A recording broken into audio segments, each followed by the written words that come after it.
All in favor? Aye. Aye. Okay. Chief, monthly reports.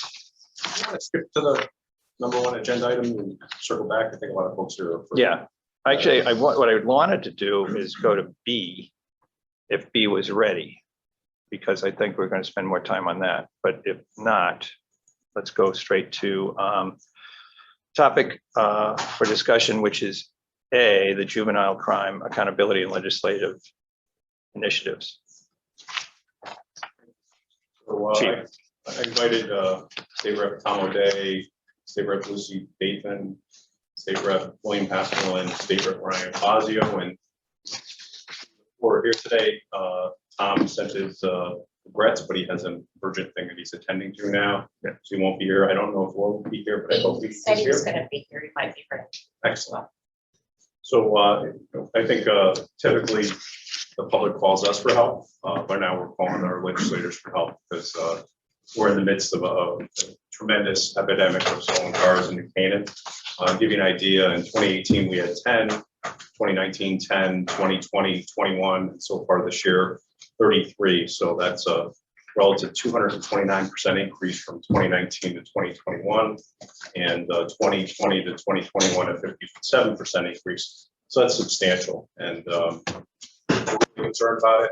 Frankly, it's a juvenile safety issue. We have these juveniles coming from all over the state, targeting Fairfield County, stealing cars, driving recklessly, sometimes committing other crimes, and sometimes getting in tragic accidents and hurting themselves or other people. And I think collectively we need to try to see what we can do to kind of mitigate this and frankly get some of these kids the help they need to intervene early so we can mitigate some of these crimes happening and stop some of our residents from being victims. And obviously there's an education component to this. Our residents need to take their keys in and lock their cars. But aside from that, we need to kind of refocus our efforts on figuring out what we can do solution-wise to try to mitigate this.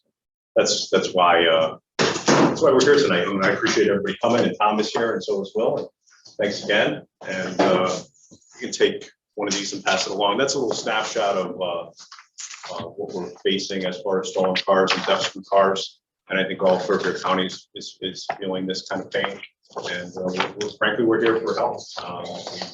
And I opened the meeting by saying, typically the public calls us for help, but we're calling you for help tonight. We need your help. And we'd like to stop this epidemic from happening. It's a very unusual circumstance in our decades-long careers here. We've never seen an epidemic like this of stolen cars and thefts from cars. So I'm confident you folks have some great ideas, and we can get some things done. We may not agree on everything, but at least we can move in the right direction and start doing things in that regard. And whoever would like to start, you're welcome to. I've got a conflict. I apologize, but Hey, Tom, could you just sit down there so we can Sit? Yeah, just sit there so we can see you, Brandon. Thanks. I just want to thank you for calling us to the meeting. I sent around. I appreciate Lucy and Will. We generally work on a bipartisan basis, and Chief, I know I've had a conflict, so I'm going to have to leave in a little bit, but I sent you around both the Senate Republican plan and the House Republican plan. The House Republican plan is not expensive. I think a lot of it we've all, as we discussed, we can agree on, and it's something that we can implement fairly quickly. In particular, the fingerprinting. Yeah, Tom, if you could just highlight, 4 or 5 bullet points of that, because most people in the audience don't know what the two plans are. Sure. So obviously this is an epidemic going on throughout the state. And so local communities are trying to address it. The state has yet to kind of focus in on it. We're hopeful to get a special session on it. We've been asking for that since the summer. And besides trying to get people to lock their cars, which obviously is something that we want people to do, we also believe there's a problem with what's going on a statewide level and what we failed to do. One of the main things is fingerprinting of suspects. The gangs are paying minors to go steal cars, as we all know, from surrounding communities. And so a lot of times simple fingerprinting isn't being done for juveniles. And so while one of the things, Chief, you had brought up was having DNA, that, and I think, Paul, I talked Right. to you about it, that was something that helped solve a number of crimes in Manhattan. In Manhattan, when Giuliani came in, he focused on the turnstile jumpers who went on to commit horrific crimes. But had he not had the fingerprints from the turnstiles jumpers, he never would have solved, or they never would have solved these other murders. So yes. So that's one thing I think there's bipartisan support in getting the fingerprints for the suspects. The GPS monitoring, I know there's some pushback on that, but it's actually, and I discussed this with you, Commissioner. In my house, we got cameras for security. It actually helped my high school children say no to parties when we were away or out of town, because they would say, well, there's cameras at our home, we can't do that. And so I liken that the GPS monitor on a youthful offender would actually maybe help them to say no to the gang members who are saying, steal our cars, here's money for those cars. They may be in a position where they feel bad saying no. With the GPS monitor, it makes it easy for them to say no. And then the 6 hours, having to, there's an 18-point plan in the House Republican strategy, but the highlights are what I just talked about: the fingerprinting, the GPS monitoring, and the 6 hours. So right now, as you know, Chief, you have to release the juvenile within 6 hours, and a lot of times that's not practical with parents living out of town. Having to release them in that short of a period of time is not realistic in the environment that we're now in. In particular, right now, the juveniles are brought back and arraigned, or their crimes are arraigned in their local municipality. We think you should be basically arraigned in the community where you're doing the theft, because we've got a vested interest in what's going on, what's happening there. So, those are kind of some of the highlights of the plan. Certainly Ryan can go into the plan, and Will Moosey, I know you have some good ideas. And hopefully we can kind of, on a bipartisan way, help you, Chief, address these this epidemic, which I think it's up, what, 220%? 229% from 2019 to 2021. And 57% just in the past year. So. And it's only a matter of time before somebody gets killed as a result of what's going on here in New Canaan. So the other thing I would like to add, I sent an email to the police commissioners and chief about the license plate readers, right? At every entrance and exit of town. It's actually not that many. I think if we did that, it would discourage criminal activity in our town from out of towners. And it's set up so that, and you would know, Chief, but my understanding is if there's a stolen car that a license plate reader reads, it can be triggered and alarmed such that the officers can be dispatched immediately. To me, it makes a lot of sense to do that now. And I said to Commissioner Foley, Jennifer Doulis may be alive if we had those available at the time of her tragedy of her loss of life. So that's just something I think the commissioners, I would appreciate if you considered. Since I was on the town council many years ago, that was something we looked into. I think that's right. We are all. You and I were both on the town council at the time, and there was some pushback about it. But now with what's going on, I think the timing is right to put in license plate readers at our entrances and exits, and I think the criminals will decide to go elsewhere if they know that's in New Canaan. Right, and the technology today is much greater and better than it was when we were on town council. So I think we should seriously look at that proposal. Yeah, we've been looking at that for the past couple of months, and I have someone tasked with it, and good. We're going to identify locations and costs and scope it all out and look for a capital item request for the upcoming budget related to that. Great, and we'd certainly have a hearing before that, a meeting before that, and to get public input as well. So sure. Thank you very much. I apologize. Thank you, Lucy, for accommodating my schedule, and Ryan, I apologize for coming in and leaving, trying to raise money for a rink. That's right. Yeah, local rink. So if you finish early enough. I'm due to come, so I want to ticket. Excellent. Thank you very much. Thanks for coming. So Brian, if you would talk about the Senate side. So the Senate Republicans also released a plan last week. We think that there is a severe problem with rising crime of a severe variety in Connecticut, in particular homicides and car thefts. And I appreciate the attention of Chief Kolakowski, the Police Commission, Representative Dathan, and Senator Haskell, as well as Representative O'Day, to the issue. In Connecticut, in 2020, there was a 41% rise in car thefts, which is a much more significant rise than the country as a whole. There's a 31% rise in homicides, which is also higher than the rise across the country. But in this community in Southwestern Connecticut, the rise in car thefts has been even more significant. In Greenwich in 2020, car thefts rose in excess of 100%. In Stamford, they rose 44%. And as Chief Kolakowski mentioned, in New Canaan, they've risen over 220% in the past 2 years, year to date. And in addition to the severe property crime and the invasion of privacy of the victims, there's chaos in some cases that's spiraling out of control in the case of these car thefts. In Manchester, in the last month, a 1-year-old was in the car when it was stolen. In New Britain, a pedestrian, a jogger, was run over and killed by someone who had stolen a car for his 13th time, or been caught stealing a car for the 13th time. And in Farmington, a police officer was run over and remains in the hospital in critical condition. And so we obviously have him in our thoughts. I'm sorry, Ryan, this individual was caught 13 times? He was arrested. Arrested 13 times. Ran over and killed a pedestrian in New Britain. It was his 13th time being arrested in 3.5 years.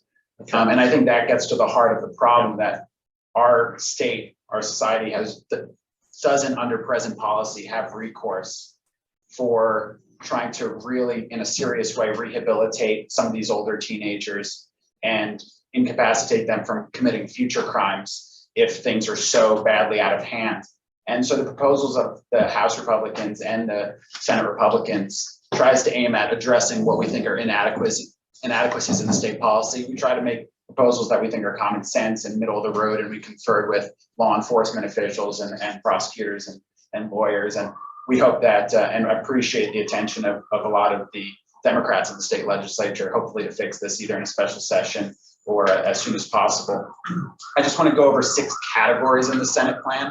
The Senate plan is a little bit broader than the House plan because it also seeks to address some of the inadequacies we think in the social services and social programs that we think can build social capital in a lot of these communities for a lot of these kids. And also we try to address policies regarding the police bill and proactive policing generally to improve public safety in a more broad manner. But the first part of our program is aimed at severe juvenile crimes and car thefts in particular. And there's 6 categories therein. The first is improving policies related to detention orders. The second is GPS monitoring that Representative O'Day mentioned. The third is mandatory fingerprinting. So we have a database of evidence. The fourth is transfer to the normal criminal docket, and really specifically the youthful offender section of our criminal justice system. The fifth is the 6-hour holding change for juveniles who are arrested. And the sixth is studies on risk reduction. So hopefully we can have a broader approach over the long run. But we're optimistic that these are, again, middle of the road common sense approaches with buy-in from a lot of the law enforcement community, and also things that will actually address the inadequacies in state policy currently. So we're hopeful, and we hope that this conversation will go a long way to advancing some of the ideas. Great, thank you. Will, would you like to address some of that? Sure. And again, this is not a negotiating between the Senate. This is trying to address a major problem in all our communities by all parties, Democrats and Republicans. So, sorry. Absolutely. Right. Commissioners, Thanks, you for Will. bringing us here tonight. And Chief, thank you for the invitation. I think my colleagues laid out the problem really well. The Chief laid out the problem really well. We're all in agreement. There is an issue here. I'd like to do more talking, more listening than talking tonight, because I'd like to sort of hear your ideas, Chief, about how we ought to solve this. There have been a whole bunch of policies mentioned tonight, and I'll be very transparent about where I stand on them. They sort of fall into three buckets for me. There are things that I'm absolutely okay with GPS monitoring. Right now, they use the radio signal system. It's a little bit cheaper for the judicial branch, but if they need funding to do GPS monitoring, that's perfectly fine. It's already authorized. It's within their discretion. I don't think that the legislature actually needs to act to make that possible. But if the reason they're not using it is a shortfall of funds, well, then we can work together to address that. Same thing with fingerprinting, already the discretion of the judiciary and local police departments. But if funding is needed to make that possible for this department and others, I'm all ears. Next day court appearance. It's going to be a heavy lift again, within the discretion of the judiciary. And by the way, it should be said, a co-equal branch of government. They could do this tomorrow. They're not able to, and we should find out why. Once again, if it's lack of funding, I think the legislature could play a role here. And the use of stop sticks. I have absolutely no problem with that. I think it was contained in the Senate Republican proposal. There already is existing state regulations on that. If there's an issue with them or a reason that they're not being, if local departments feel as though they can't be used effectively, well then I'm all ears. But I think it's already currently allowed. And then there's a category of things that I'm more than okay with. Improving mentorship programs, improving substance abuse, making foster homes hospitable and actually more compassionate, addressing the problem of recidivism. Actually, really interestingly, the Juvenile Justice Alliance held a series of focus groups in 2020, I want to say, with justice impacted youth all across the state. Because if you want to find out why these kids are stealing these cars, who better to ask than the kids themselves after they've served their time or had some sort of punishment. And by far and away, the themes that came across in those focus groups were economic insecurity, housing insecurity, trauma at home, exposure to violence, lack of positive influence in their lives. I think we can and should. We've got a moral obligation to change those things by investing in the sort of job training programs that Ryan mentioned. And I think my colleagues from both parties will back me up on this. Nobody has been more incessant in the legislature than talking about job training and apprenticeship programs and making higher ed available to all than I have been. And then finally, I'll be frank, there's a category of things that I would oppose.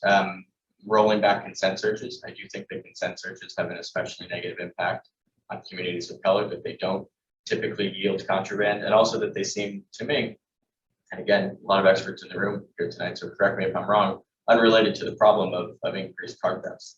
I've got a real problem with increasing the number of youth offenders who find themselves in the adult system. I think, I'm sure many of you have too, but I've visited Manson Youth Institute, I've visited York Correctional, I've visited Bridgeport Correctional. These are not friendly places. The adult facilities are not friendly places conducive to adolescence. If they were, we might not see a recidivism rate, and it's as high as it is. 60% of the people who were released in 2014 found themselves re-arrested within 3 years. These prisons aren't investing in job training and social and emotional well-being. If they were, I would entertain a conversation about sending more people behind bars, but under the current system, as inhumane and I think unproductive as it is, I've got a real problem with sending more 16 and 17-year-olds into an adult court system. Right now, under our laws, as I'm sure you all know, judges have the discretion to look at the person and decide whether or not they're better suited for the youth justice system or for the adult justice system.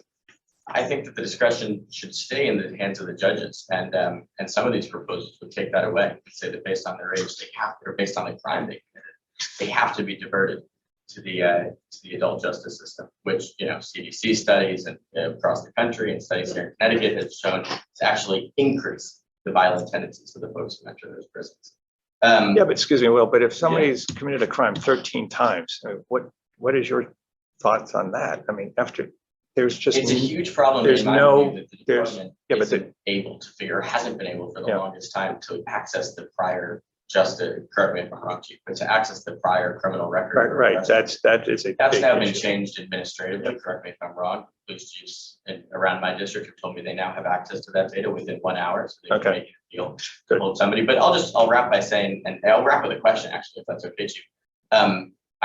I'm a progressive. Maybe not everybody in the room is. I think the government can solve a lot of problems. I think that government alone will not solve this problem, and we also need to do a better job of getting people to lock their cars. Because I started this spiel by saying I think we've got a problem. I don't dispute that at all, but I also know that a lot of the theft has been among vehicles that are unlocked. So I'm curious what you're seeing in terms of within the community. Great, I want to hear from Representative Nathan. But after that, how many of these thefts are occurring in cars that are unlocked? And is there anything we can do beyond just begging and pleading people, as I know you have been and we have been, to please lock their cars? Is there anything we can do to try to address that? Yeah, I mean, I think 100% of our stolen cars were unlocked. 100%. Yeah, 100%. The thefts from cars, some were forced entries, but the majority were unlocked cars that they stole items from. In fact, we've had guns stolen from cars, so we've heightened the awareness there and the concern. So I think we're actually exploring better marketing, see how we can better get the message out to the public, and so we can more effectively do that through social media, other platforms, et cetera. We've been incessantly trying, and I think it's gotten a little bit better, I think, but we're not quite there yet. And things like this maybe will call more attention to the problem, and maybe will make people a little bit more aware. And I hope all of you support your concepts related to comprehensive support services for some of these kids and getting them the help they need, getting them on the right path so they can be productive adults. But there's probably a certain percentage that have a major behavioral health and substance use issues that they need that support for. But I think, like a lot of things in our society, the police get handed things that's not necessarily something they can deal with alone. So that's why we need your help. And it's critical that you implement at least some of these initiatives. I'd rather see a kid GPS monitored than detained, if that makes sense. I'd rather see a kid GPS monitored than dead if it's a tree in a stolen car. Right. So at least I think this is a juvenile safety issue more than anything. It's so dangerous. We're just really concerned about it. Right. That's a great point. If we Go could ahead, yeah. just go on to Lucy, if you would. Sure, thank you, commissioners, for inviting me, and thank you, Chief. And I know we've had some dialogue this summer over this. It is a huge issue, and we're seeing it in New Canaan. It's a really big issue, along the 91, where these are really escalating, and there definitely needs to be things done. I sit in the moderate caucus. And I'm working with my moderate colleagues on the Democratic side to look at some of the different ideas. I'm supportive of the fingerprinting. I'm supporting to make sure that we can make sure that when the juvenile is released, they're actually released to, if it's not a parent or an adult, it's actually a DCF, that we can get them involved. Okay. I'm also really supportive of a lot of the social services that need to happen. If you look at the numbers that you provided, it's almost no surprise that there's a coincidence between COVID and the uptick in these. We see it, in 2020 and 2021. And if you have to remember, during this time, schools and some of these areas where I'm guessing these youths are living, were completely shut down, and they were remote, and some of the sort of preventative services and the mental health support services that these youths may have been involved with were not happening. And some of these have not really started back up again. And so I think that is part of this issue. And that's something that we really seriously need to address. I stand with Siri didn't get it, but I stand with Will and some of the things that he is not supportive in terms of rolling back of the consent searches. Again, the data is not there to support that having those is the right thing, but the data is there to support that supportive services does help prevent recidivism with these young people, and having these prevented after school programs keeps these kids busy so they're not doing these sort of things. So with my vice chair of appropriations hat on, I'm thinking about what are ways that we can do as a legislature to ensure that those programs are invested in. And really looking forward to sitting down with my colleagues and going through some of these. I know there's some great ideas that we need to be thinking through and trying to figure out how we can get to work in our state. So I'm glad we're all sitting here having a dialogue and looking forward to hearing more. I have a question. Will's point makes intuitively a lot of sense to me that if you take a young teenage offender who's stolen cars and put him in prison with hardened, violent criminals, you run the risk that he's going to become a worse criminal. But shouldn't our state have some, maybe just one detention facility for criminals who are not hardened, violent, lifetime offenders, but lesser people who are in for lesser crimes, or a juvenile prison where, the person who has 13 arrests and ran over someone can be detained, but not in the kind of environment you're concerned about. Do we have any facility like that? Or, and if we don't, why not? Can I jump in on that? The reality is we don't. When you're a juvenile, there is no juvenile jail anymore. We did away with that with the training school. So if you're Did away with it when? 2-3 years ago, or even longer. So if you're a juvenile and you're adjudicated as a delinquent, you don't do any jail time. The most you could do is detention at either the Bridgeport or Hartford courthouse. And that's for a limited period of time. Every juvenile that comes into the system, every, I believe 7 to 10 days, their detention has to be reviewed by a superior court judge. And in most times they're released. So the answer to your question is there is no facility. So I would ask all three of the elected officials here, shouldn't that be changed? Well, I guess one point of clarification, we do have Manson. I was gonna say. Manson is not for juveniles. It's anyone under the age of 21. So when I visited, there were 13-year-olds who were serving some sort of sentence there. And I guess to your point, there are portions of that facility that are. If I could just clarify, they're not serving sentences. If you're a juvenile, the most you can do is 18 months of supervised detention. I don't believe that would take place at Manson Youth. Manson Youth is for people older, under the age of, I believe, even 25 to 18. So they've changed that over the years. So if you're a juvenile, even in Stanford, we have a 14-year-old charged with murder. That is not transferable to adult court under our current law. And if that person is convicted, the most that person will serve is 30 months of detention in either a secure private facility or at the courthouses in Bridgeport or Hartford.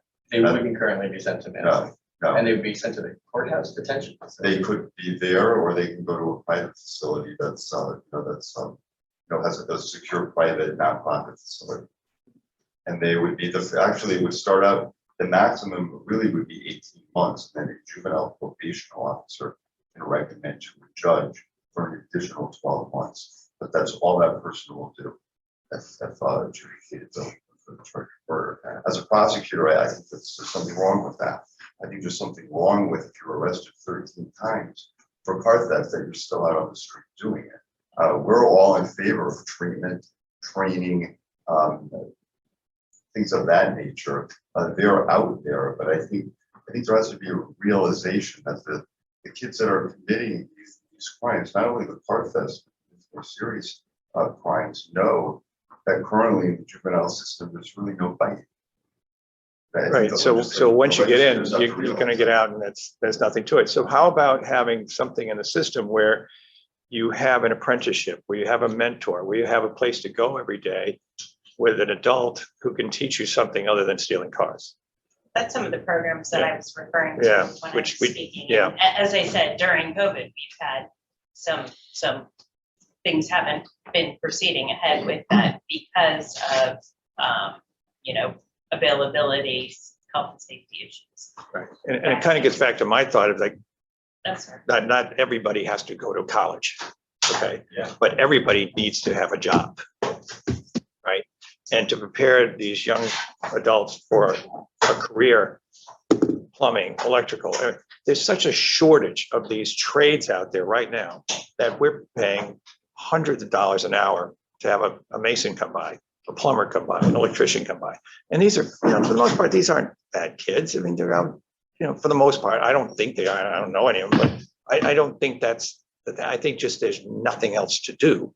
And the gangs are an outlet, and it's a cool thing to do, and it's a big high, and it's great, and it's exciting, and that's your excitement for the weekend, is doing that. But if there's somewhere else for them to go and forced to go, I mean, this is not a voluntary thing. You get caught stealing a car, you must go to this program, whatever program you all can come up with. I think would go a long way of getting these kids off the street and into some productive life. Absolutely. And we don't do a good job of encouraging those. We don't. Those apprenticeships in high school, right? For many of these kids, we're catching them too late. In my view, if you're an apprenticeship program after you've committed a crime, it's a great idea, but wouldn't it be better to appeal to some kid in 10th grade who might be a student to be an electrician or a plumber? Absolutely. Or in one of these desperately needed trades. Right. And we need 'em. I think a point that Chief Krolikowski made before is also an important one, that providing no negative incentive or deterrence for kids for teenagers creates an entire new class of victims, because it's going to lead to a dark place if you provide no deterrence or even encouragement for a lot of these teenagers to be conscripted into the gangs. Right. And so if you start entering into a gang type lifestyle, the outcomes eventually down the line could be very, very bleak. And that's where a lot of the source of the violence in some of our cities, where we see homicides up 31%, is coming from. And so I think as far as compassion goes, yes, we want compassion for the victims. We also should want compassion for potential future perpetrators who are teenagers and without any deterrence. And there isn't deterrence if someone can steal a car 12 times in 3 years and never be detained in over a period of time for it, then that's going to create a really bad situation, a large proliferation of offenses and a downward spiral. And I could just jump in. I mean, we see it in the courts. It's a select group of kids that, the Norwalk folks are reporting to me, the Stanford and the Greenwich police.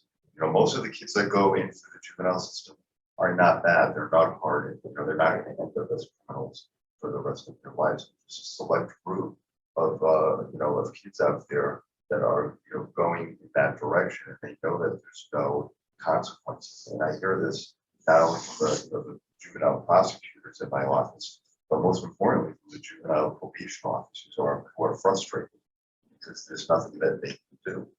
So I think I agree with everybody. I think we do a disservice to the kids by not, teaching them consequences for their actions. I just wanted to jump in what one of the, Will had said.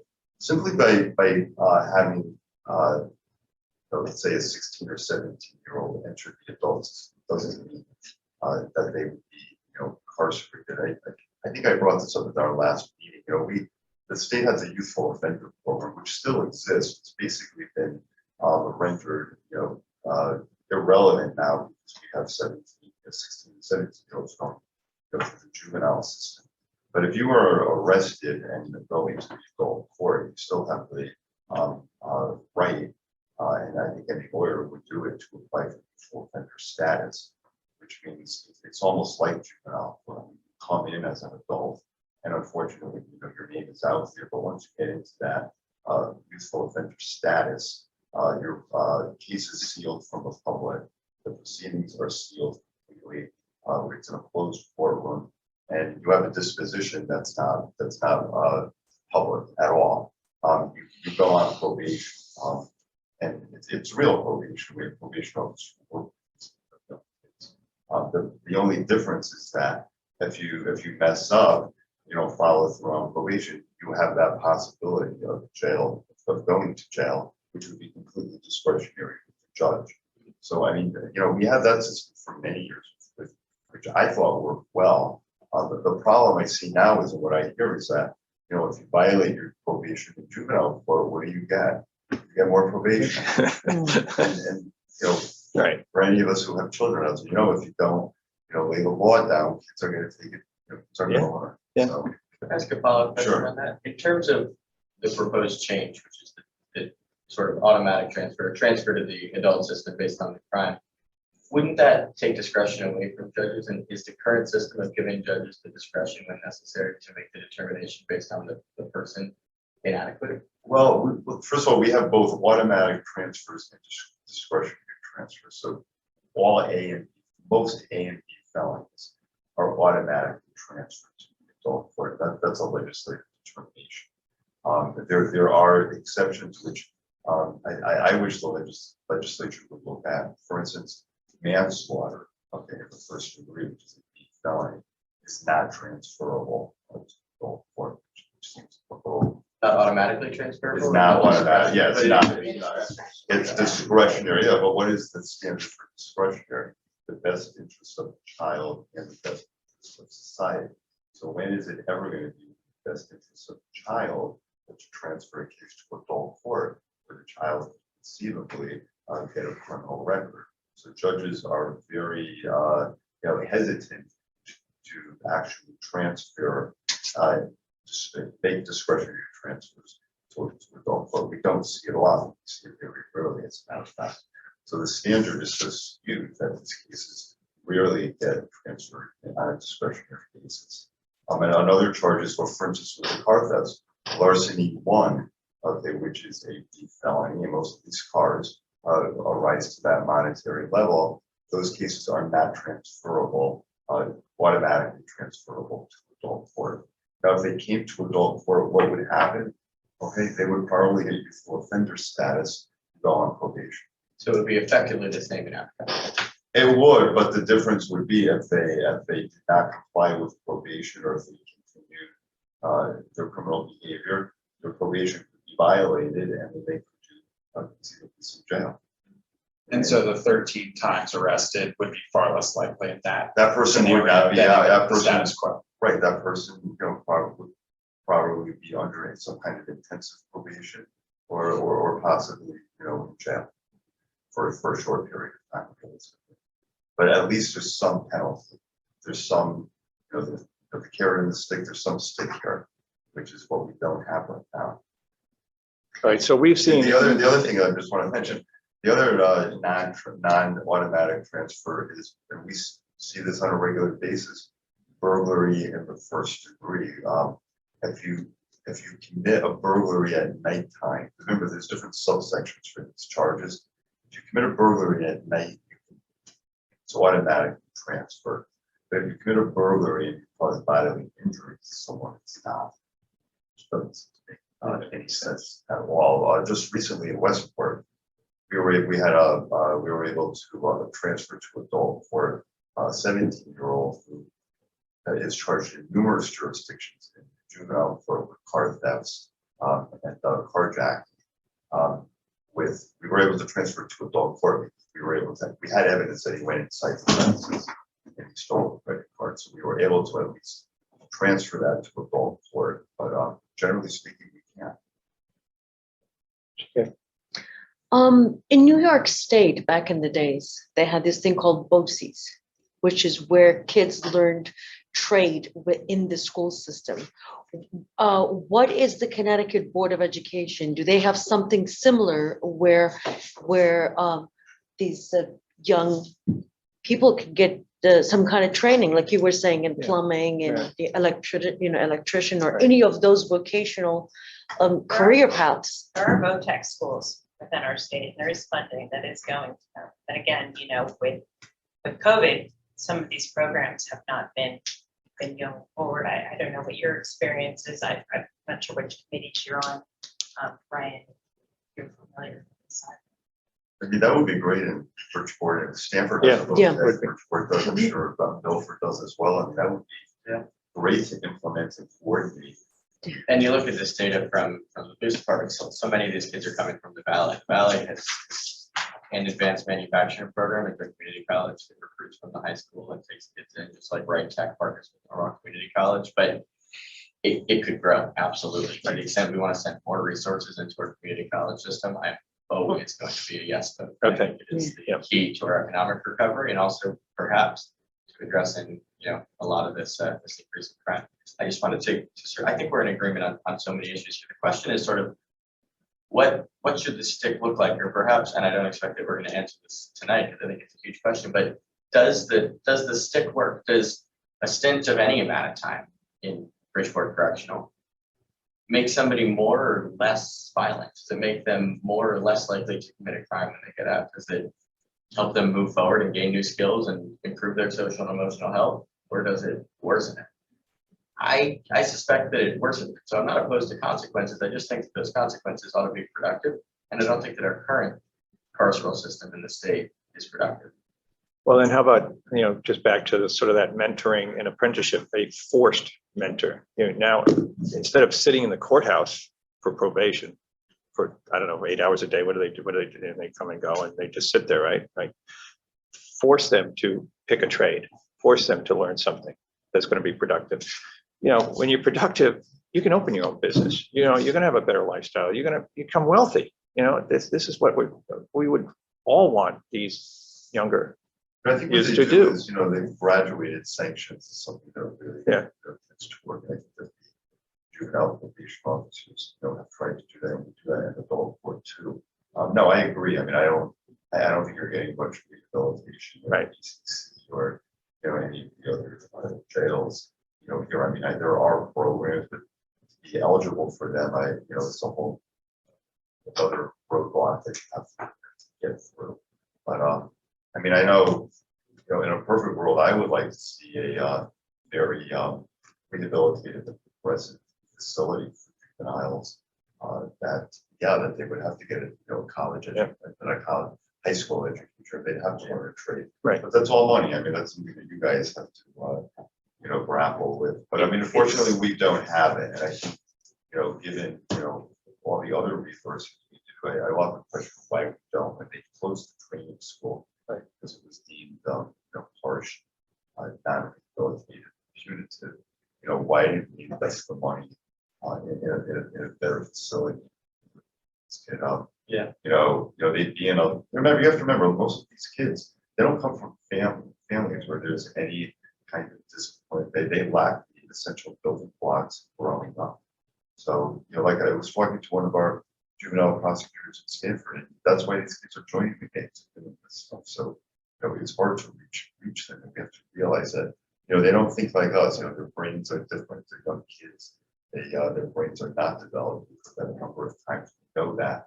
I had two not sons. only- I know their brain didn't develop till We know it not They're only, 30. we know it physiologically how, but Yes. they're not going to think like us and say, they've had that pep talk with their probation officer already.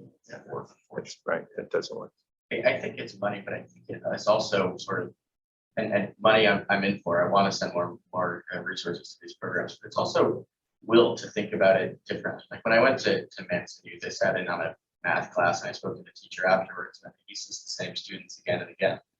And because they unfortunately are back into the system. And one thing he told me is that unfortunately, they're graduating with some math skills, but they're not graduating with a car license. And that was explained that it was too great a security risk to, bring in the DMV to do license testing for those young people behind bars. But as we all know, you get out at 19 years old in the state of Connecticut and you don't have a license. Right. You have a really hard time getting to that job or getting to that advanced manufacturing program. So it's money, and it's also just thinking about it more creatively. Well, I think these are tweaks that you can pull together over the next legislative session, I would hope, and explore a couple of these projects or programs and have a test program somewhere, whether it's Bridgeport or Stanford or Norwalk. Put 5 kids in it, 10 kids in it, something like that. See how that works out. And I think the evidence is there. Yeah. We look at other states. Yeah, and I haven't, so I don't know what other states are doing. I don't know what other state programs are successful, and that could be another. I'm speaking anecdotally, but I remember hearing about it in some of the appropriations. Yeah. things. Okay. I would just add one last thing, Will, and maybe you and I would disagree about it, but I think that for where it's appropriate for youthful offenders who really should be incarcerated, it's not simply a question of do they become a better person while they're incarcerated. They're also off the streets while they're incarcerated. So a 16-and-a-half-year-old who's committed serious crime, whether it be multiple car thefts or something more serious, is now off the streets for a period of time. And that protects citizens from whatever he might do. But it also, you know, if the gangs are recruiting the under 18 people, maybe he's off the streets now, the gang forgets about him because now he gets out, he's 18, he's no longer the guy they're targeting to recruit. So it could potentially help him in that he's not sucked into that gang life. But so I think there is, beyond rehabilitation, incarceration serves the purpose of sequestering criminals that we should Yeah. not lose sight of.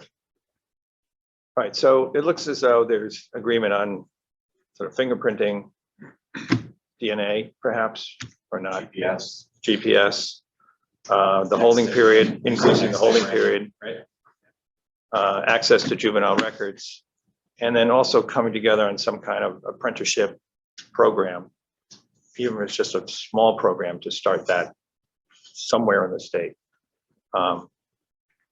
License plate reader in New Canaan, I think that would go a long way to start some kind of monitoring, which we don't want to monitor people, but we want to know what coming, if there's a stolen car coming into town, we want to be alerted to that. So if there's anything else, I don't want to keep you all here. This All was right. great. This was a lot of food for thought. I mean, you know, I'm hoping that we will address it before we go into regular session in February. It may be one of those things that we have to Yeah. wait to the regular session and be able to go through the whole public hearing process and make sure that we are thinking things through. But I appreciate the opportunity to have the dialogue with Right. everyone and take some ideas. And I know I'll be talking to my colleagues. Great. Well, I really appreciate, and the commission appreciates you coming here tonight and having a normal adult conversation with all parties in the room. And I greatly appreciate that. I really Thank you. mean that. Thank And I you hope so that much. that can Thank you. continue when you go up to Hartford, you know, Thank so. you. Thank you. Thanks, guys. I'll have you back. Yeah, we know where you live. Take care of it. Well, thanks. Thank you. Thank you, Lucy. Well, Thank you. well, Thank you, guys. Thanks for coming, Will. Yeah, Thank you. Yeah, absolutely. Thank you so much. Thank you. Thanks for having us. Thanks, Will. Thanks for having us. That's- Trying to give up. I will.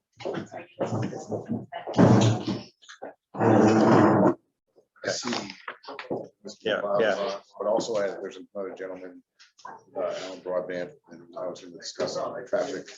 Quick item that doesn't require a vote, but it's a quick item that would update. the traffic update, Yeah, you want to do that fast? so yeah, I could handle him real quick. Okay. So he can be on his way. Sure. Wait a minute. Okay. I need a motion to move D to B. So moved.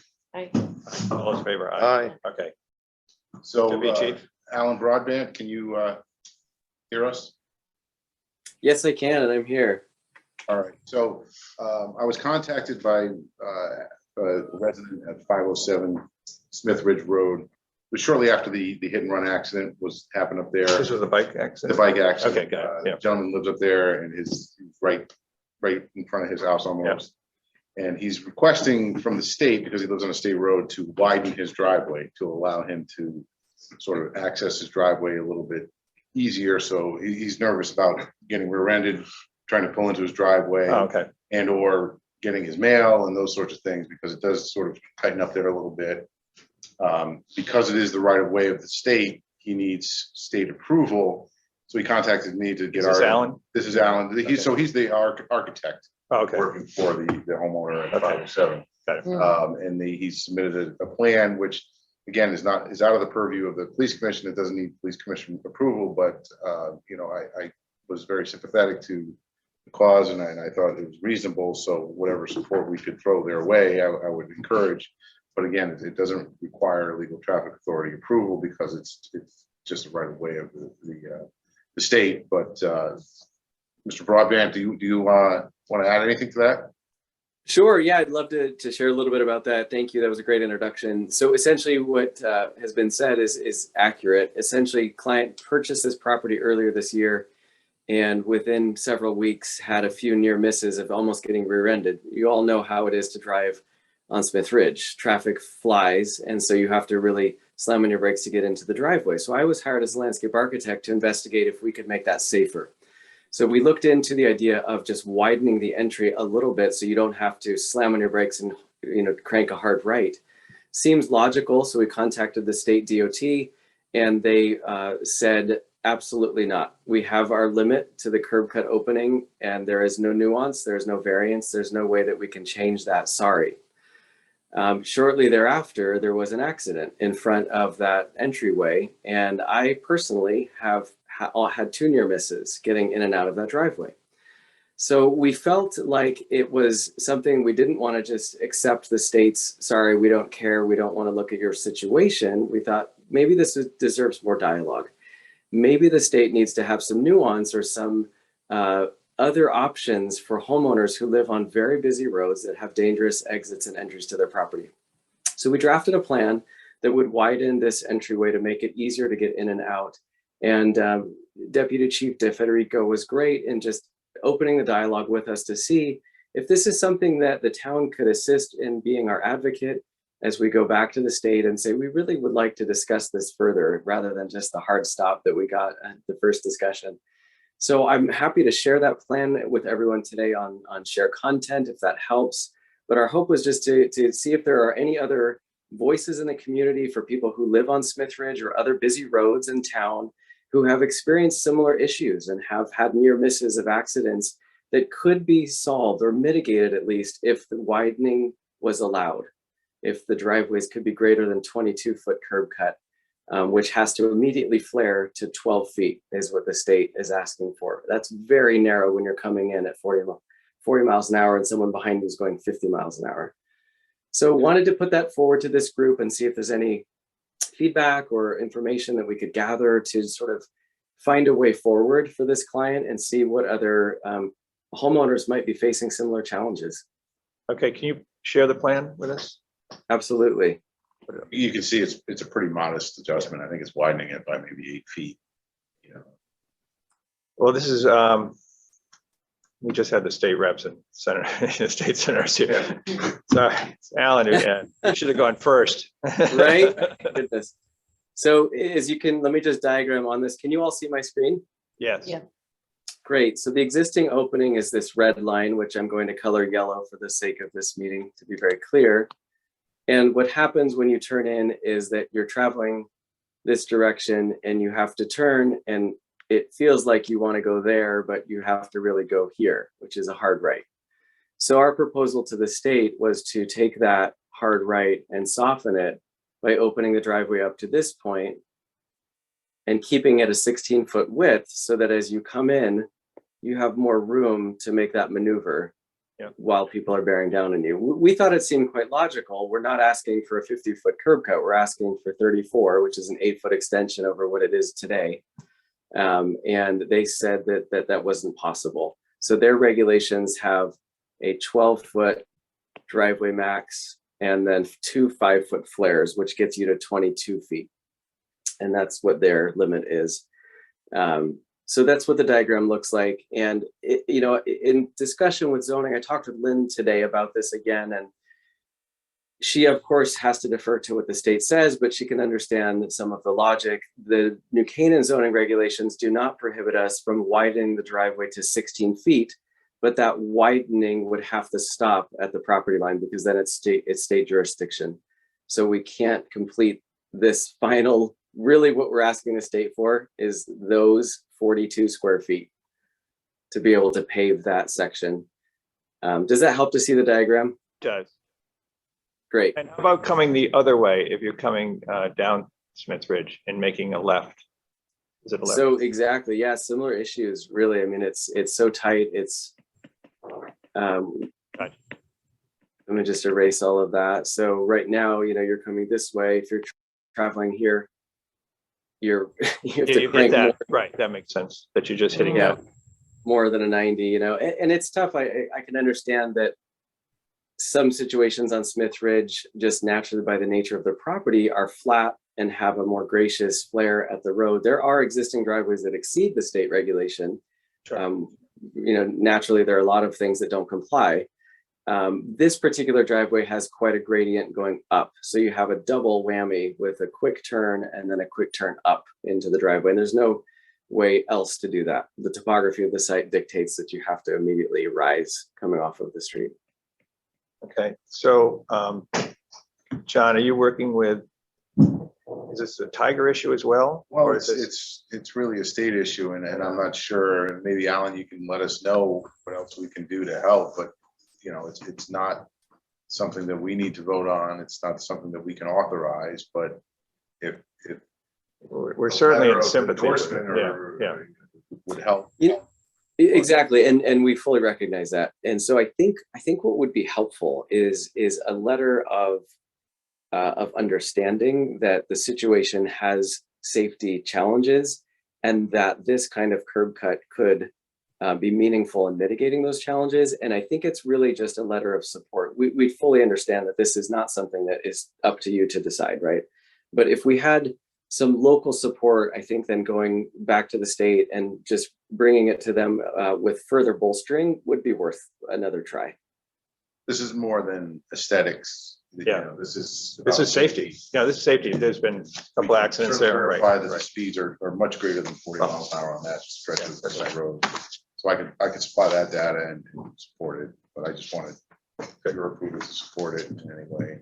There've been accidents with either this homeowner or someone else trying to pull in the driveway and they get hit from behind. I don't believe we've had any of those, but don't really want to wait for one of those either. Yeah, You know, it can be very nerve wracking when you're doing it. You know, how many times you come in and out of your own driveway, if you're 4, 5, 6 times a They day. come in and flying. And you have 60-mile-an-hour traffic, or at nighttime, now that it's getting darker earlier, now you have cars, you know, just constantly. Right. And then I can't imagine going out and getting your mail on that road either. Right. You know, that's a challenge as well. So There was a resident down over here. He moved his driveway down. He had the same problem. He was on a curve on 106 on Old Stamford Road. It took him 9 months to get the state to allow him to move his driveway. It's at Lapham. Wow. Yeah, and it was Oh, a 9 safety months issue ago. because his wife would go out and get the mail. She'd almost get clipped just getting the mail. And they moved the mailbox back as far as they could, but still it was, you know, people were turning left onto Lapham. The car going around him on the right would almost hit the mailbox and hit anybody standing there. So it was very similar, but it took them 9 months, which is outrageous. I mean, it's just, this was such a simple fix to move the driveway, I think another 20 or 30 feet down on his own property. Right. Anyway, so I would be in favor of advancing a letter of support here. So I'll work with Alan again over the next month. Okay. If we need to draft official letter, I can bring it to your attention at the next meeting, but Well, we Alan. can, yeah, speed it up. If you get a draft to us and we'll rush it, all right. because this is just insanity. State. That's Right, very helpful. Thank you so much for your support. We'd also, I don't know, are you in Tom O'Day's district? Because your state rep is usually the best help there. We'll connect them. If you could connect to Tom O'Day, he's your, Perfect. the owner's state rep, I believe. And I think Tom was on transportation, I think. He was, I don't He know. was, Great. I don't- still is, but, you know, it's helpful to have the state rep get involved as well. Sure. Not to Yeah, give Tom very, more, very good. let's give Tom more to do because he's not here, so. That's reasonable, right. Sounds like a plan. All right, Thank you, thanks, Alan. and come back if there's some other issues. All Thank you. right, So much. Take care. okay, Billy, you're up. New Canaan Valet, Billy McLeod. We lost him. Oh, did he leave? Yeah. Really? did. Maybe he'll be back. Is Tucker going to be on as well? She was I on. think and they now had it's on. town council. Yeah, she was on. Because we left it that she was going to report back to us about this. Here he is. Hello. Person. Billy McLeod in person. Yes, sir. Okay, we're looking for you on Zoom, but we don't have to look there. No worries at all. Good. Have a seat. Thank you. Or- Thank you. Great, thank you. Great time. Thank you. Appreciate your time. Good. Okay, so as we discussed last month, my Right. name is Billy McLeod, and I own a company named New Canaan Valet. My wife Meredith and I started the company, and we're operational. We are working private parties in and around the area. We live in town. Our kids go to West. Good. I'm a member of Country Club in New Canaan, member of the local VFW group here, and proud to bring this idea to the commission. So thank you for the time. I've simplified the presentation from the last time we spoke because I was told it was a little long. But first things first, I wanted to say last time I spoke here, I wanted to clarify a couple things because I utilized a couple of logos in my last presentation of people who I'd spoken with. Right. I have heard from them and listened to what they had said. I never claimed that they were endorsing the company. It was just that I had really reached out to the community to ask for their input as I was moving forward, and want to apologize to those folks because I didn't necessarily receive their approval to use their logo. It was just referencing our conversations. So I wanted just to address that. I didn't mean to miscommunicate that to anybody. Our goal from the very beginning here was to just reach out and get community input. Okay. So that being said, what we're asking for today is approval from the police commission to open up professional valet parking stand on Forest Street. And last time we spoke, Commissioner, you had asked how many spots we were asking for. I wanted to be very clear this time around in that we're asking for 3. You had also expressed concern about traffic flow. On Forest Street, we're all familiar with the blinking lights, people picking up food, dropping off loved ones who might have mobility issues. All of those create a bottleneck on Forest. And so, in communicating with every single restaurant owner on that block, we feel that a professional valet stand on the left-hand side of the street in front of 26, you will find that we are in front of one of the only 2 handicap spots, but we are off the path of the road. And 3 spots would allow us to receive the cars and then professionally move those cars forward one at a time with 4 valets.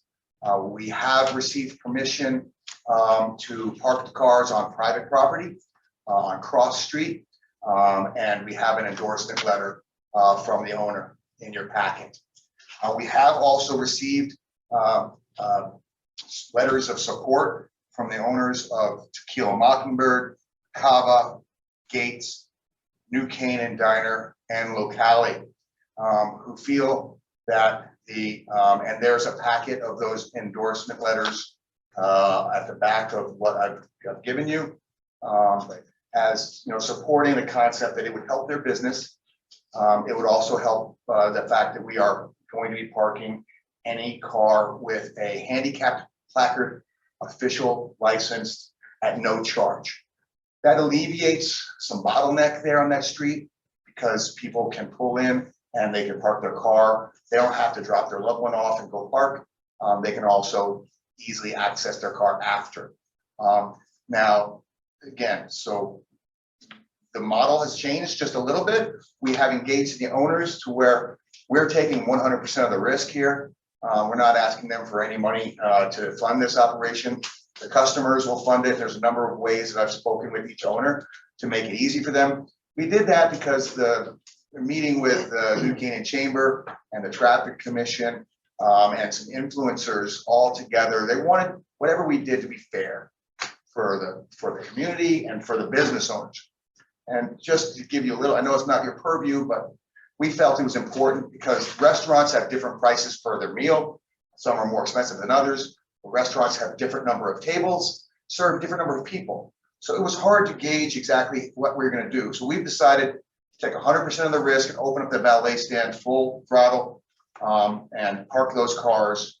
And also within your packet, you'll see that we not only are we operational, but we've proven ourselves in that we have 5-star reviews from people that have acknowledged that we were able to park 80 cars within 1 hour of time for them with glowing results. And that was another concern, I believe you had, commissioners. What's going to happen if we have 4 cars pulling up at one time? Not only would we have a staging area right there to the left? But we also have proven ourselves to be able to maintain traffic flow in our operations. Another thing, just as an aside, there are only 2 handicap parking spots on the block, one right there at the end of the block and another at the Pocket Park. You'll notice that New Canaan Valet has endorsed the concept and will be in front of their business. They utilize that Pocket Park and have authority to do so from their landlords. They approve of the concept and believe it'll help them. Because many people park in those parking spots, those handicap parking spots, picking up food again, or just not caring. We would have our valet stand directly in front of that 50% of the handicap spots. And we would make sure that no one is going to be putting their blinking lights on there. That's handicapped only, just as an aside. Some people have also referenced the fact that some people put their blinking lights on to pick up food. I think we might have all seen that, or park illegally, or blocking the space into the side parking lot next to the dance studio. Well, I mean, that's illegal parking. I saw it just the other night where they were parking into that over across the stripes. Well, you know what? There is the ability for us to allow people to do a drop off of their car and let us take their car around for a reduced fee. And so they could actually have a pickup food option. We could pick their car up, they could get their food, we can drive their car around the block and we'll be blocking any road. So we feel not only would it be a convenience factor, because there are 7 spots on the right-hand side of the road, plus 1 handicapped coming from town. Then you have the break for the parking lot. Then there's an additional 5 spots after that. On the left-hand side, there's 7 spots. So there's a total of 17 spots on the block total, including 2 handicapped. We're requesting 3. We believe we can park 50 to 60 cars a night there. So not only would we take those 2 handicapped parking spots and make them unlimited handicap. Anyone that's handicapped can park with us. We take 2 spots and we make it unlimited. But we also are using 3 spots, and we believe that we can make convenience a factor for our residents and help our business owners by parking 50 to 60 cars just by taking those 3 spots. So not really taking from what they already have, but giving back. And so that's really the goal there. We feel we have community buy-in now. Today I received a letter from a local business owner that also has served in many capacities within the town. And he endorsed the concept. Commissioner, I believe that you might have seen something of this. I'm not sure. But we received a letter from, and again, you know, this is, I'm not familiar with that letter. I have the letter here from a local, and I'll just pass it along to you folks right here so you can read it, because this person has served the community well for a long time. And I sought out the advice of people that have served on local boards and commissions, people that have served this community well for years. From the very beginning of this, to find out if I was doing the right thing, if there was a good model for this. I don't think it's a question that some people in the community can afford it, but will it actually help the town? And will it help some of the problems that the police have encountered and the traffic patterns on Forest? We believe we've answered all that. And finally, I think it's most important for you to know that we have the best parking insurance for valet companies in the country. Municipalities across the country depend on companies like this and utilize this, and it's widely accepted. But not only do we have the general liability and the garage keepers that protects, we also have workman's compensation in place for all of our employees. That protects the town, because if they're running and they're going to a car, then I'm taking the liability, and we're only seeking, a short-term trial period from you, so we can serve during the winter months when it's snow. No one's having to walk downhill from Locust or walk uphill from Cherry, and give people a little better access. And then the good part of our technology. All right, Billy. All right, Billy. Got it. Okay. where are your customers coming, these 50, 60 cars? Where are they going? They're going to Gates, they're Yeah. going to Cava, they're going to Tequila Mockingbird, they're going to New Canaan Diner, and undoubtedly they'll be going to Farmer's Table as well. Right. Each one of those is serving, approximately, like, let's say, for example, Cava. They're turning their tables about twice on a Friday or Saturday night, and you're looking at 70 to 100 people coming to that one restaurant. You multiply that by there's a few hundred cars that are coming through that neighborhood, that one street, each and every night. And those cars are parking on Cherry Street, literally from Locust all the way down Cherry and walking up that hill. Those people are parking on Main Street and even sometimes at City Hall, and they're coming and walking down the stairwell into Gates or going into Tequila as a shortcut. Right. And then and then Locust Street, they're coming down Locust Street and walking down that hill. They're coming from all those directions because there's only 17 parking spots on that street. All those business owners have been there for a long time. They understand this. Most of their customers understand this, but it's not optimal. So what we're trying to do is, this is not a huge money maker for me and my family. Our private parties are, but this is giving back to the community. It's why the idea was born, because we couldn't find a parking spot for my mom. Not just 1 year, 2 years in a row.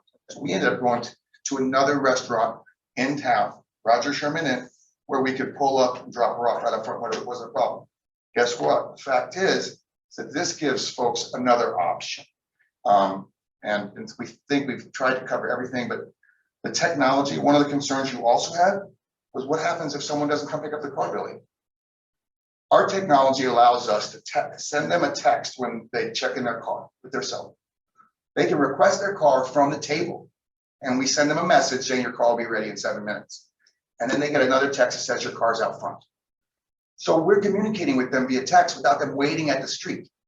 And Billy, what happens if they don't come out? They get another message that says, I'm sorry, based on new Canaan guidelines for idling vehicles, we had to circle your car around and please go through the process again. So inside our technology, we built in the problems of what happens if someone doesn't come. And we're telling them based on new Canaan guidelines for idling vehicles, we had to move your car, please. So we've tried to think about everything that you might have thought of. Right, Billy. Yes, sir. I got it. All right. Awesome. Here's my problem with it, in that we're giving up public parking spaces to a private organization, which I don't think we can do. We're also taking a handicap space away from a handicap spot.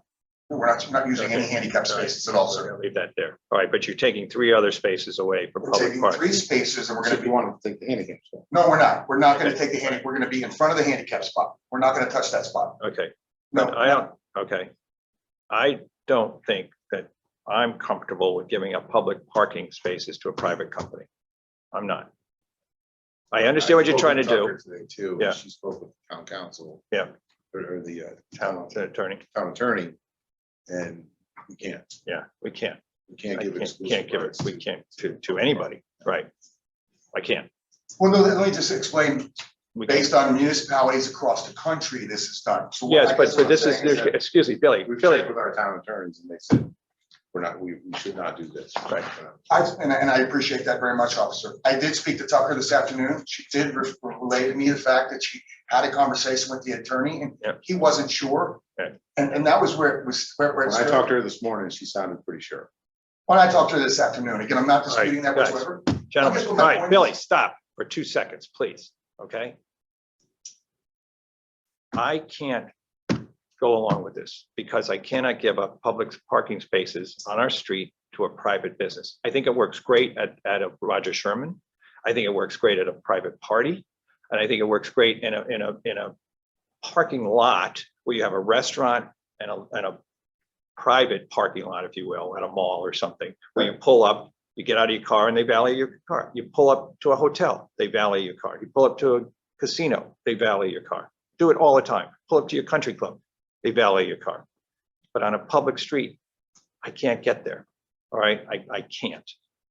And I appreciate where you're coming from. My point is only that municipalities Yeah. across the entire United States, including in Connecticut, as if within Greenwich, are doing exactly that. It's well within the guidelines. It's well within the charter. It's well within, and I am not in any hurry. I know the charter of this town pretty well, and it's not within a charter. Okay, I don't, Again, I've It's looked at not. the charter. I don't see where it's excluded anywhere. And so I'm not in any hurry, Commissioner. okay, Okay, I want to go through this process. okay, We are excited about the opportunity here. We're already operational and we're working. Yeah. So this is not an essential part of our business. This is something that we wanted to bring to the town because it's how it all started. Right. So we've invested a lot of money. You have our insurance Yep. policy in your hands. Yep. We have the infrastructure available for multiple stands. We were ready for that, so we can operate 4 stands on any given night. And so, you know, whether I'm doing private events or I'm doing a 4th Street, I am absolutely happy to give you guys the time to research this. Because my point is, Commissioner, that within the guidelines of the town is to benefit the business owners and the residents. And to give the limited mobility people that want to dine on 4th Street an equal opportunity as the people that are able-bodied. Okay. Currently, Okay. it's just not there. Okay, could I interrupt you just for a minute? I think we understand.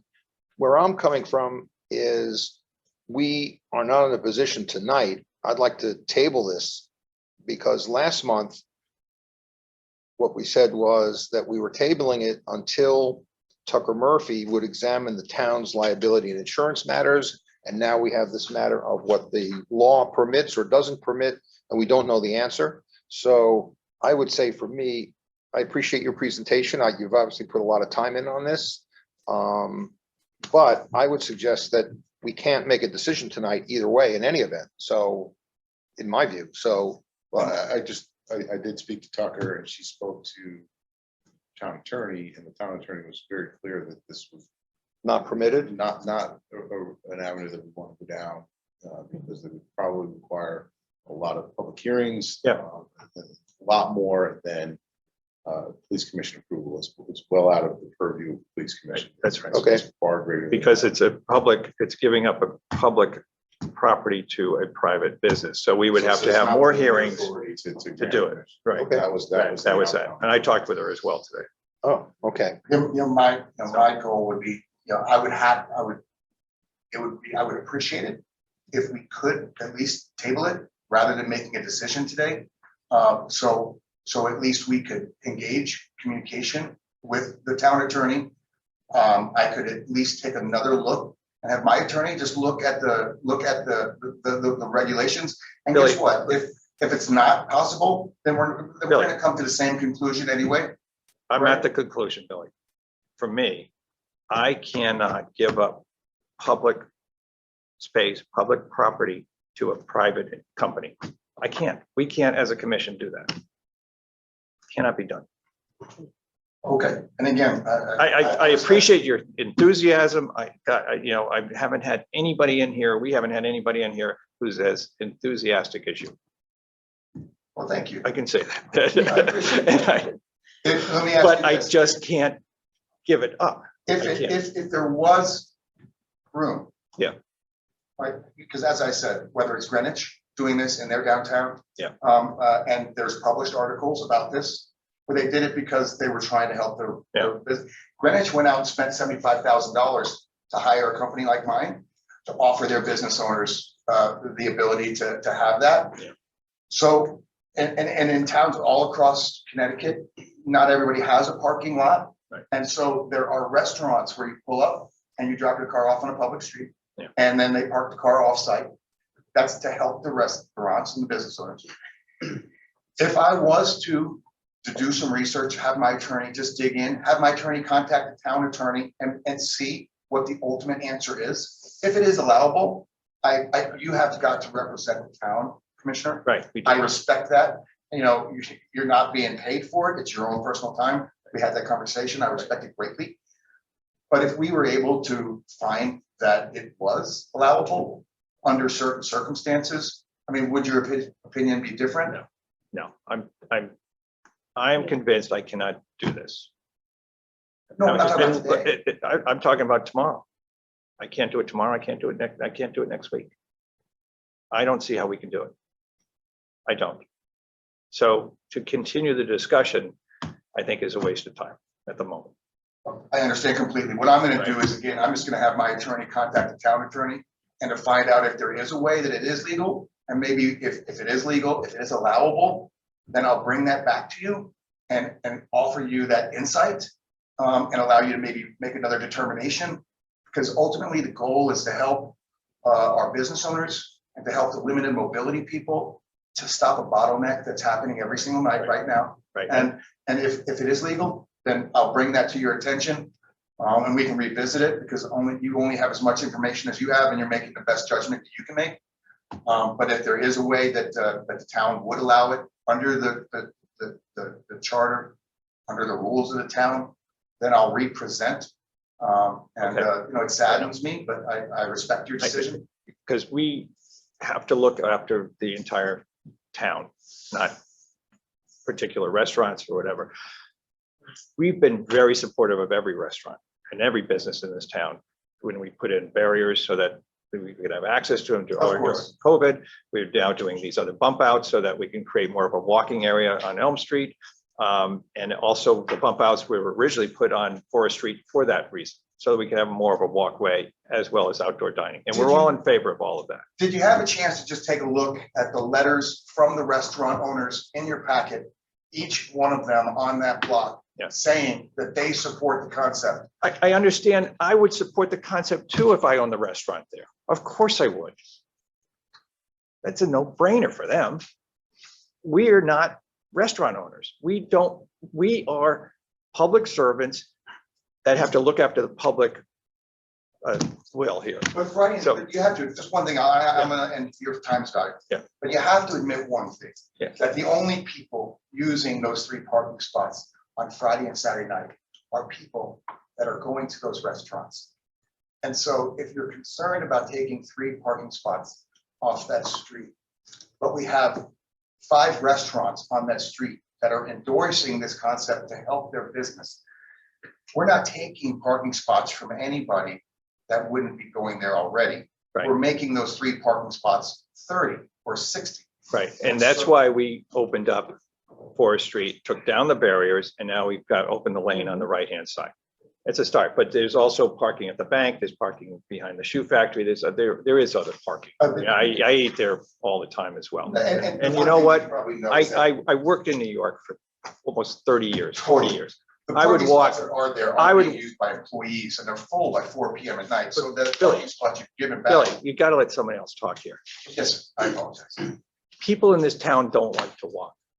Okay, they'll circle the block and circle the block and circle the block. I worked in New York for many years. I'd walk from Grand Central to my office in Midtown. 15, 20-minute walk each way. Morning, night, because the traffic's so bad, you can't take a cab over, whatever. Nobody wants to walk 3 minutes in this town, never mind 10 minutes in this town. And I get it. I mean, I see it all the time. People circle on Elm Street throughout the day. They circle on Forest Street. If they would just park wherever, they'd be already in the restaurant and sitting down by the time they found their parking space or whatever. Half the But- business plan is to help the people that can't walk. Right, and they could pull up, get the person out, and people are accommodated for that. Put your flashes on, everybody gets out, and it's a momentary event, and that's what you got to do. The restaurant owners are absolutely diabetically opposed to the blinkers in the street because it just bottles up everything. Yeah. Can I suggest, can we end this? I think we've heard enough. We've got an agenda we got to get through. No, absolutely. No, and again, thank you very much for your time. So we'll take I it. appreciate it. And am I going to have the opportunity to at least table till I have the ability to just get a final answer from the town attorney? Because again, this afternoon, when I did speak to Tucker, she had said that the attorney wasn't sure. And I We'll clarify that. I think if our town attorney advises us in a definitive way that it's not permitted, then I don't think it's going to make sense for you Of to course. come with a different opinion. Of course, I So agree we'll- with that. Deputy Chief Federico has said that's what he will clarify that. And if it is uncertain, then I suppose we could hear what your attorney has to say. But if it's certain, I don't see a point. I appreciate that too, Commissioner. Thank you all for your service. Great, Thank you. I appreciate Thank you you. guys. Thanks. Thank you. Thanks for your service as well. Take care. Thank you. Thanks, chief. Be Thank well. you. Chief, if we can go back to monthly reports. Sure. If we- And, yeah, Monthly report. So the first report I have is our budget. We should be at 25%. Overall, we're at 22.90, so that's good news. No concerns this early in the budget year. Animal control is at 21.60, so that's under budget too, so that's good news. Yep. I did not get the FY 21 final budget report from the CFO yet. I did CC you on communication, so. just to finish up on that Mhm. topic, that's all. Sure. Yeah. Got it. Next item I have is monthly statistics. Family disputes 48 versus 31, so that's a pretty significant increase, about 55%. Yep. Not all of those are domestic violence, but a good portion are. That's probably a good thing that people are calling us and asking for help. Larceny for motor vehicle, 36 versus 35, pretty constant. Motor vehicle accident property damage, 261 versus 172, that's substantial, but COVID, of course, increased traffic dramatically, so we'll see those numbers rise and normalize to previous years. Injury accidents, 26 versus 21, so that's an increase too, but not so substantial considering the traffic. Stolen vehicle 33 versus 21, and that's that for statistics.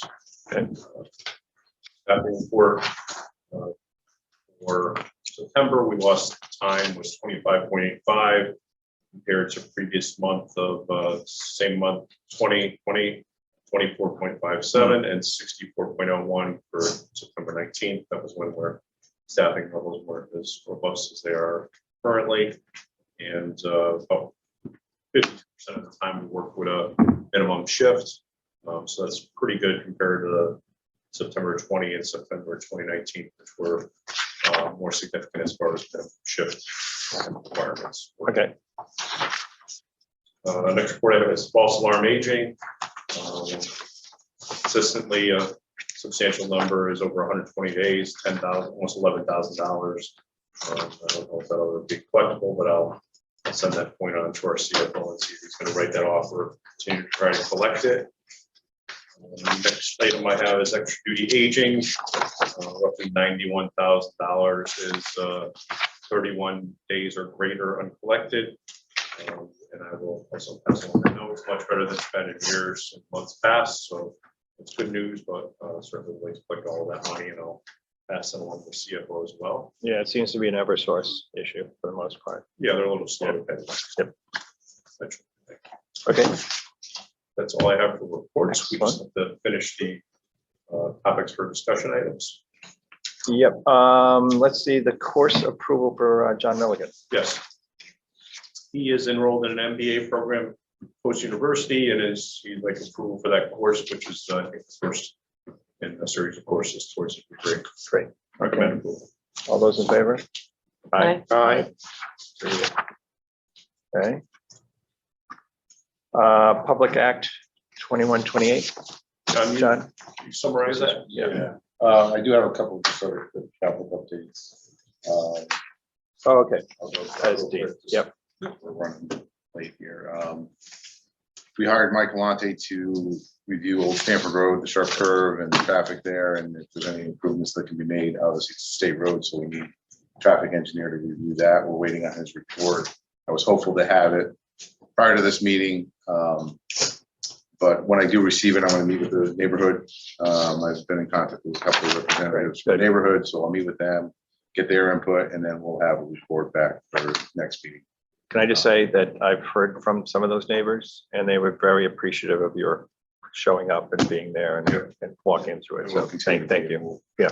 We recognize that there Yeah. does need to be something done there, and hopefully we can come up with something. Okay. Two other locations that he's looking at are Main Street and Cherry, the traffic light, that intersection. If you travel through during the daytime, if you're on Cherry Street, turning left either way, either direction on Main Street, it's quite likely you get caught in several cycles of the light, so the timing is off. It's a bigger issue than there's no quick resolution because a lot of that traffic delay is due to pedestrian traffic. Pedestrians come right. along, push the button, goes four-way red, and then traffic backs up. And that intersection in South and Cherry are two Yes. heavily traveled intersections. You can't go through one or two cycles without having a pedestrian come by. But I think I might have a solution. I've got to talk with the state that could be relatively cost-free, so Okay. that might work. But, and then he's also looking at Carter Street, Silver Mine and Canoe Hill Road, an intersection that was brought up by Kathy Corbett at Board of Selectmen meeting. Yep. So he's gonna look at that and see if there's any improvements that can be made there. But again, it's a state road, so we need their traffic engineers report. Caffeine and carburetors was this weekend, last Sunday, and it was a bit of a traffic issue as a result. So we are going to collectively meet with the organizers of the event, Tucker and myself and some of our staff, and see if we can perhaps do it a little bit better than we did this weekend. I think we have the model already built with the fireworks and how we get a large number of vehicles in and out and relatively quick and safe. We just need to work with Doug and the organizers on how to better do it. Yeah, I think there was just a lot of traffic on Lapham. There was a lot of traffic that came into the park that had to be stopped and sorted. Yeah. So that leads to my annual argument of why we can't check passes at the fireworks, because once you start slowing traffic down, it Right. backs all the way up. Right. So we need to just work with Doug and try to identify which cars are going where and do it a little bit quicker, a little bit better, and have a little bit of knowledge beforehand going in. To future events. The problem is with that, it was a big show. It was very successful. Yeah, it was If it's numbers. a lot of positive feedback too. Lots of A lot of people from out of town. Yeah. Brings business into town. So it's It's the first one in 2 years, right? yeah, and people, a lot of pent up sort of demand. Okay. And then we talked about Forest Street. The barricades were removed. Yep.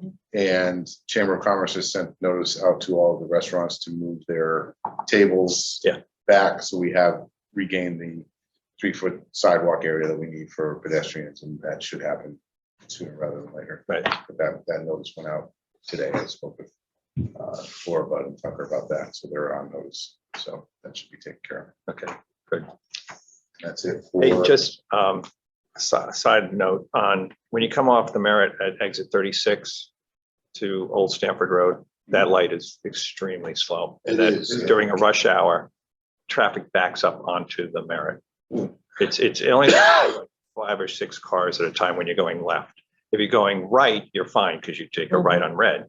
But that left turn coming off 36 going into town on Old Stamford Road, it's All right, it's take a a look at long light and it's a short green. Interesting. Okay, I'll take a look. Thank at you. Thanks. that. Well, at the state, you have to go to the president. Of course. I mean, State will look at that. Okay. Next. Public Act 2128, Act concerning pedestrian safety, Division 0 councils, speed limit municipalities, fines, charges, and Greenway commemorative funds. Okay. In short, this gives the legal traffic authority the ability to take over municipal control over speed limits within their jurisdiction, not on state roads. This has nothing to do with state roads. It's just municipality owned roads. So if we wanted to change the speed limit on Weed Street, you guys would vote on it. We would send a letter to the state traffic authority. Don't we already have that authority? Yeah. So, well, this would allow you to just do it, change the speed limits without requesting approval. Have we requested approval in the past? I think we've done it in the past. No, we've requested it. No, We always, so we got approval that you went on. you requested the state to change and then Okay. the state reviews it, and then they come back and say, yes, go ahead. Even on So town you- roads. Other on town roads. Oh, I didn't even know we were We requesting. don't change speed limits that often. No. So to me, the Board of Selectmen would have to grant you approval to take over that, and then we take over ownership and maintenance of the speed limits and all those signs and everything. Okay. I don't find that there's. Including the signs, we I think it'll We do work. that anyway. do that anyway, don't we? Yeah. I think. I think it'll work. It also permits the traffic authority to create what's called pedestrian safety zones. And those are very clearly defined as areas that are in a downtown area that or in an area of a hospital. Again, it doesn't really define what a pedestrian safety zone is or what it would do or what the benefit is. So again, I don't see any need to do it. And then it increases some fines, but you know, if we ever at a time feel like we want to take over those sorts of things, we can. There's no time limit on it. It just grants the authority. But I don't think there's any need to do it. Okay, got it. Okay. Building renovation update, Chief. So, as we know, years long, months long work towards figuring out what's going to happen. Renovate is new. We're a new building somewhere. Hopefully within the next few months, we'll have a decision, but great work, and at least we'll move forward on it. Not a lot of agreement on some issues, but we're getting there. Well deserved for our officers and staff to get something new sooner rather than later. So I'm grateful for that. Animal control. Yeah, we can take that. We'll take that off the agenda next month. That's the lease is in place, should be operational shortly. And so that's a good alternative plan B for our animals if our current shelter isn't adequate or there's an issue there. Distracted driving. Sure. For good news for once from the state is they give us $20,000 for distracted driving enforcement. It's a 2-week period in October, and I think there's another couple week period in the spring. And we did so well last time that they. So Jennifer has it. Thanks, Bill. We did so well last time that they gave us more money this time. So Oh, good. it's a big problem. And Thanks. great work with officers that are taking that detail and doing the enforcement. This is truly a safety issue. They're doing a great job too. They're really out there doing some high visits. Okay, good.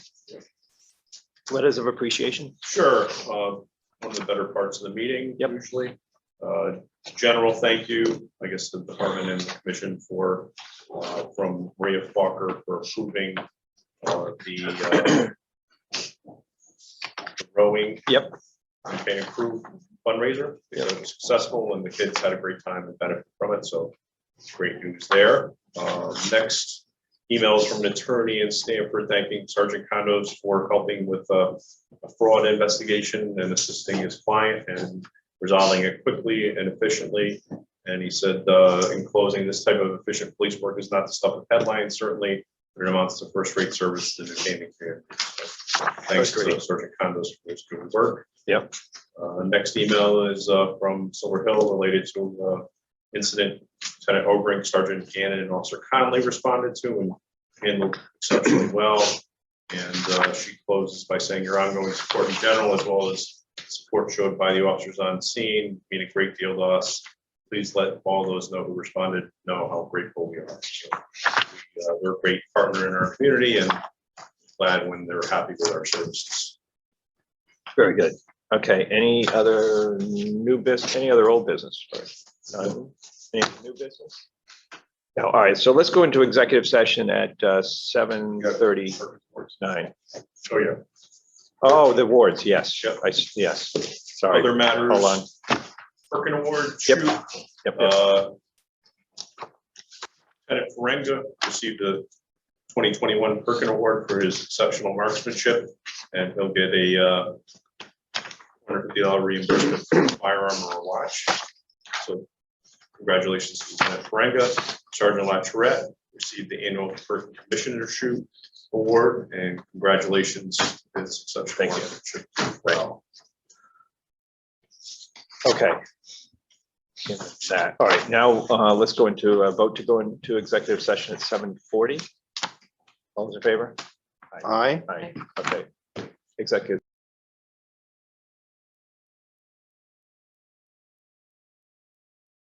Business to discuss. No, hearing none. Call for adjournment. Yes, to adjourn. Thank you. All those in favor? Aye. Aye. Adjourn at 8:03. Little number down there. 8:03. Yeah. Yeah. Okay. Thank you.